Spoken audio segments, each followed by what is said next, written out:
Tonight on this special interactive news segment where we discuss issues that affect the people. With me, Timothy Sibasi, and on the set, he's none other than Prince David Kijanangoma. Thanks for joining me, Prince David. Thank you. Thank you. I would like to know from you, last week, you were taken to court. What is the center of confusion?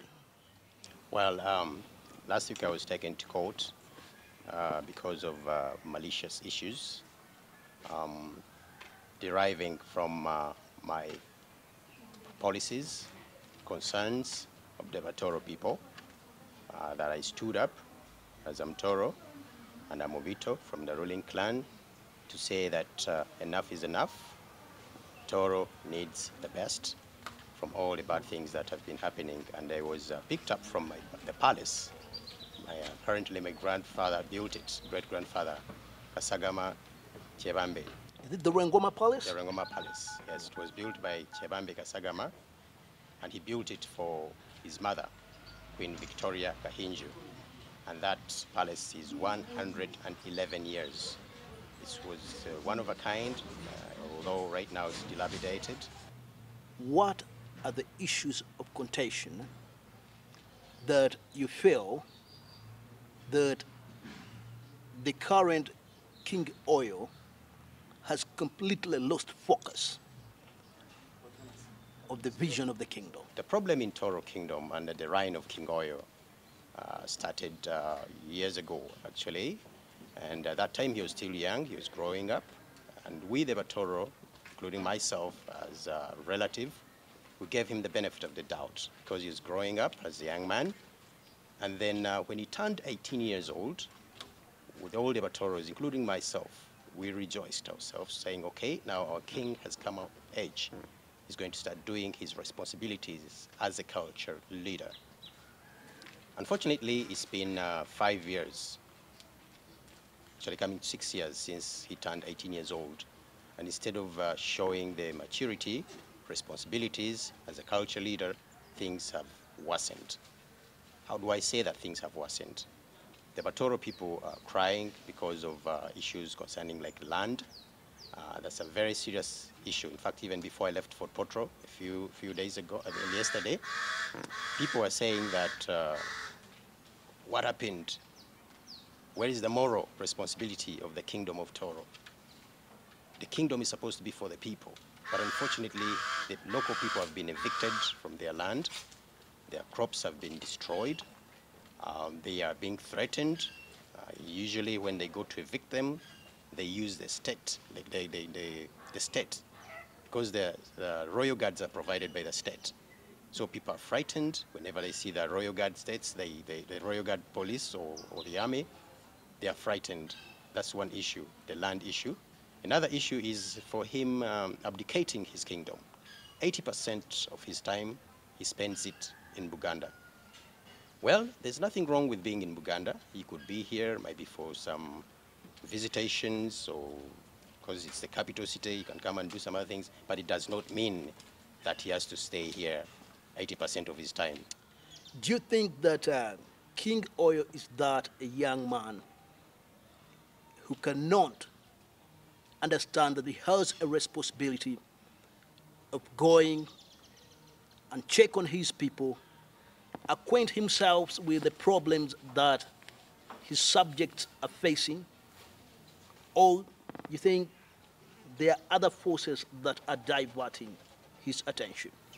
When I see my brother, Oyo, the times I've interacted with him, the times our family has interacted with him, it seems like he's not really into Tooro Kingdom matters because he does not have the heart of the Tooro or the Tooro Kingdom. For him, leisure is what stands out. Being like in good places like in Buganda here or abroad, most of the time he says he's going abroad.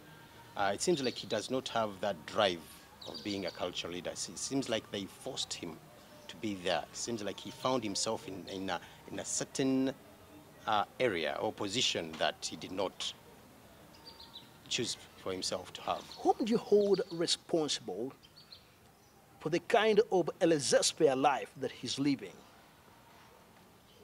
Well, in the beginning, it has been the mother, the queen mother, best Kemigisha. Because as Oyo was growing up, she isolated him from first his family, the royals of Tooro, then the regents. They were regents because after the dad passed on, they appointed 3 regents.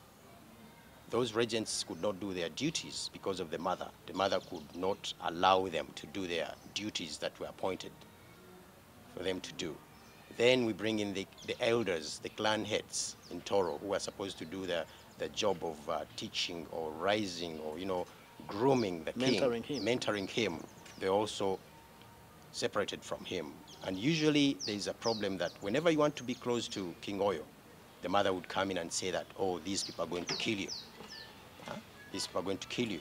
So Oyo found himself with his mother, isolated, with no parenting from the male side part of it, with no mentoring. Because I'm meant to know that you have a huge following ever since you came up to raise pertinent issues that King Oyo has given a cold shoulder. Yes. Are you interested in the throne? Yes, I am. And of course, indeed, I am. One, first of all, I have a birthright, coming from the lineage of the kingdom of Tooro. My father was one of the four sons that are in the lineage of the monarch. Second, I have the mandate, I have the responsibility, I have the heart of the Tooro.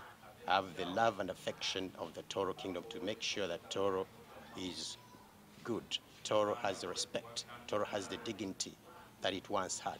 I want to make sure that Tooro gets its glory that it once had, and I know I can do it. From the police report, investigation report, that they did ever since you started having these running battles with King Oyo, it points to a fact that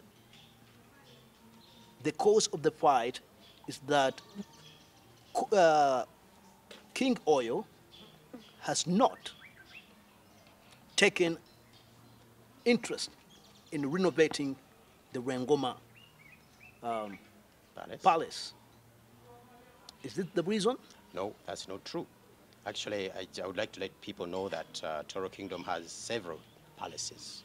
There's the Rengoma Palace, there's the Kabahango Palace, there is that palace where Oyo is right now. You cannot say that because of the Rengoma Palace, that's why I came with these things. No.